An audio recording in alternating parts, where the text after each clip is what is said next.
FA cup সেমিফাইনালে সাউদাম্পটনকে 2-1 গোলে হারিয়ে ফাইনালে উঠেছে Manchester City. English Premier League Newcastle ইউনাইটেডকে 1-0 গোলে হারিয়ে জয়ের ধারায় ফিরেছে আর্সেনাল এবং ক্রিস্টাল প্যালেসের বিপক্ষে 3-1 গোলের জয় লিভারপুলের। লা লিগা গেটাফেকে 2-0 গোলে হারিয়ে শিরোপার আরও কাছে বার্সেলোনা।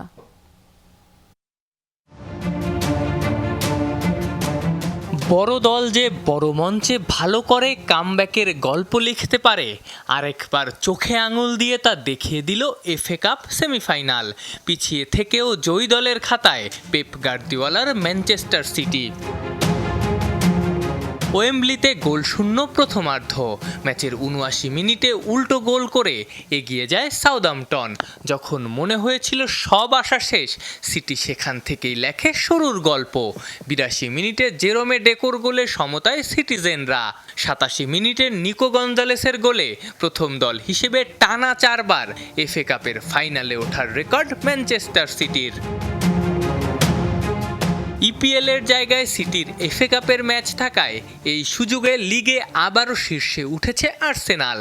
এব্রেচি এজের চমৎকার গোলে নিউক্যাসল ইউনাইটেডকে ১-০ গোলে হারিয়ে ১৪ মার্চের পর ঘরোয়া ফুটবলে প্রথমবার জয় পেল মিকেল আর্তেতার দল। ৩৪ ম্যাচে আর্সেনালের পয়েন্ট ৭৩, এক ম্যাচ কম খেলে সিটির ৭০। অ্যানফিল্ডে ক্রিস্টাল প্যালেসকে ৩-১ গোলে হারিয়েছে লিভারপুল। আলেকজান্ডার ইসাকের গোলে এগিয়ে যাওয়ার পর ব্যবধান বাড়ান অ্যান্ড্রু রবার্টসন। দানিয়েল মুনোস ব্যবধান কমালেও শেষ দিকে ব্যবধান ৩-১ করেন ফ্লোরিয়ান ভির্টস। ফলে টানা তৃতীয় জয়ে চ্যাম্পিয়ন্স লিগে জায়গা করে নেয়ার সম্ভাবনা জোরালো করল বর্তমান চ্যাম্পিয়নরা।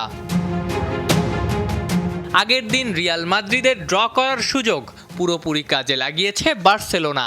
গেতাফেকে ২-০ গোলে হারিয়ে মাদ্রিদের চেয়ে ১১ পয়েন্টের ব্যবধানে এগিয়ে কাতালানরা।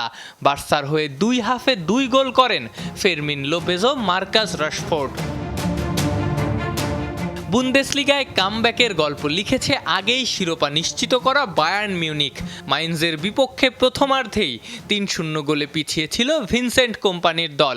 সেখান থেকে ৫৩ মিনিটে নিকোলাস জ্যাকসনের পর ৭৩ মিনিটে গোল করে ব্যবধান কমান Michael Olise.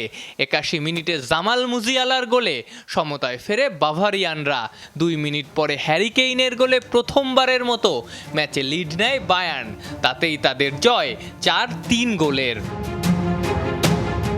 Afnan Piyal, Jamuna sports.